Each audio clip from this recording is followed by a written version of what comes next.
Hi friends, నేను మీ Rekha. Welcome back to Rekha's kitchen.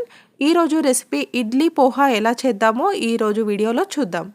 Idli poha చేసుకోవడం చాలా ఈజీ అండి. ఈజీగా చేసేసుకోవచ్చు. తక్కువ టైంలో ఈజీగా బ్రేక్ఫాస్ట్ని రెడీ చేసుకోవచ్చు. చూసారు కదండి, ఇడ్లీని ఇలా చిన్న చిన్న ముక్కలుగా కట్ చేసి రెడీగా పెట్టుకోవాలి. ఇడ్లీస్ని వేడిగా ఉన్నప్పుడు ఇలా కట్ చేయొద్దండి. ఇడ్లీస్ చల్లగా అయిన తర్వాత ఇలా ఈజీగా కట్ అవుతుంది. వేడిగా ఉన్నప్పుడు చేస్తే ఇడ్లీస్ చితికిపోతాయండి, సరిగ్గా కట్ కాదు. అందుకే ఇలా చల్లగా అయిన తర్వాత చేస్తే చాలా బాగుంటుంది. ఇలా చేసిన ఇడ్లీ పోహా చాలా బాగుంటుందండి, ఈజీగా అయిపోతుంది కూడా. ఇడ్లీ పోహాకి తక్కువ ఇంగ్రీడియంట్స్తో మనం బ్రేక్ఫాస్ట్ని కానీ ఈవినింగ్ టైం స్నాక్స్ కానీ రెడీ చేసుకోవచ్చు. ఇలా 2 ఆనియన్స్ని, ఒక క్యారెట్ని, 3 పచ్చిమిర్చిని, 2 రెమ్మల కరివేపాకుతో మనం ఈ ఇడ్లీ పోహా రెడీ చేసుకోవచ్చు. చూసారు కదండి, ఇలా ఆనియన్స్ని, క్యారెట్ని చిన్న చిన్న ముక్కలుగా కట్ చేసి పెట్టుకుంటే మనకు ఫ్రై అయ్యేటప్పుడు ఈజీగా కుక్ అవుతుంది. ఇలా చిన్నగా కట్ చేసుకోవడం వలన ఈజీగా కుక్ అవుతుంది, ఫాస్ట్గా అయిపోతుంది. చూసారు కదండి, ఇలా వెజిటేబుల్స్ అన్నీ కట్ చేసి పెట్టుకున్నాను. ఇలా కట్ చేసి పెట్టుకొని రెడీగా పెట్టుకుంటే మనకు చేసేటప్పుడు ఈజీ అవుతుంది, ఫాస్ట్గా అయిపోతుంది కూడా. ఆ తర్వాత స్టవ్ పైన ప్యాన్ పెట్టుకొని 2 టేబుల్ స్పూన్ల వరకు ఆయిల్ని వేసుకొని, అలాగే 1/2 టేబుల్ స్పూన్ పోపు గింజలను కూడా వేసుకొని ఫ్రై చేసుకోండి. అలాగే పప్పులు కూడా వేసుకొని ఫ్రై చేసుకోవాలండి. చూసారు కదా, 1 స్పూన్ మినప్పప్పు, 1 స్పూన్ శనగపప్పు, 2 స్పూన్ల పల్లీలు, అలాగే 2 ఎండుమిర్చిని వేసుకొని కొద్దిసేపు పాటు ఫ్రై చేసుకోవాలి. చూసారు కదండి, ఇలా కొద్దిసేపు పాటు ఫ్రై చేసుకుంటే మనకు పప్పు రెడ్ కలర్లోకి వచ్చేస్తుంది.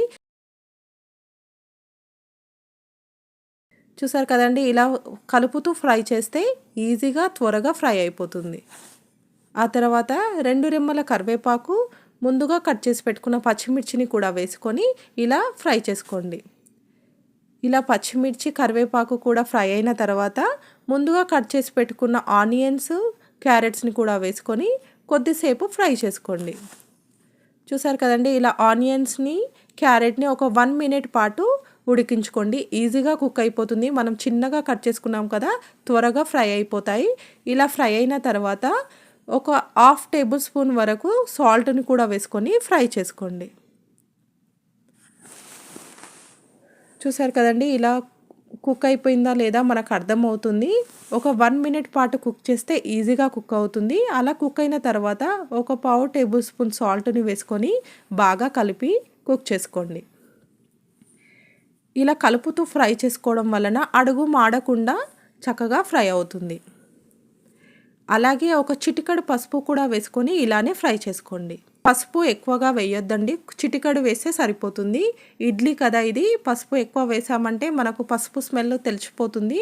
అందుకే ఇలా కొంచెమే వేసుకుంటే సరిపోతుంది. ఇలా ఫ్రై చేసిన తర్వాత కొద్దిగా కొత్తిమీర, పుదీనాను కూడా వేసుకొని ఒక 1 మినిట్ పాటు అలా కలుపుకోండి. చూసారు కదండి, ఇలా ఫ్రై అయిన తర్వాత ముందుగా కట్ చేసి పెట్టుకున్న ఇడ్లీ ముక్కలు ఉన్నాయి కదా, వాటిని వీటిలో వేసేసుకొని మొత్తం కలిసేలాగా బాగా కలుపుకోండి. ఇలా ఇడ్లీ పీసెస్ వేసేసాక ఒక 1 మినిట్ పాటు ఫ్రై చేసుకోండి. ఇలా బాగా ఫ్రై అయిన తర్వాత తీసి గిన్నెలోకి తీసుకోండి.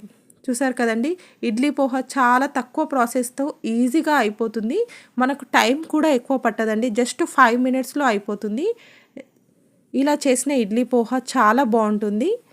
మీరు ట్రై చేయండి, చాలా బాగుంటుంది. చూసారు కదండి, ఇప్పుడు ఇడ్లీ పోహా రెడీ అయిపోయింది. ఇలా రెడీ అయిపోయిన ఇడ్లీ పోహాను ప్లేట్లోకి తీసుకొని, చూసారు కదండి, ఇలా ఎంతో టేస్టీగా ఉండే ఇడ్లీ పోహా రెడీ అయిపోయింది. ఇలా రోజు రొటీన్గా ఇడ్లీయే కాకుండా ఇడ్లీతో కూడా ఇలా పోహా చేసుకుంటే చాలా బాగుంటుంది. పిల్లలు కూడా చాలా ఇష్టంగా తింటారు. ఇలా ట్రై చేసి చూడండి. ఈజీ రెసిపీ, తక్కువ ఇంగ్రీడియంట్స్తో ఇంట్లో ఉన్న వాటితోనే ఈజీగా ఇడ్లీ పోహా రెడీ అవుతుంది. చాలా బాగుంటుంది. కొంచెం కొత్తిమీరని వేసుకొని పెట్టుకోండి. ఇలా కొత్తిమీర వేసుకున్న ఇడ్లీ పోహా రెడీ అయిపోయిందండి. ఇలా చేసుకున్న ఇడ్లీ పోహా చాలా బాగుంటుంది. మీరు ట్రై చేయండి, మీకు నచ్చుతుంది. Thank you for watching.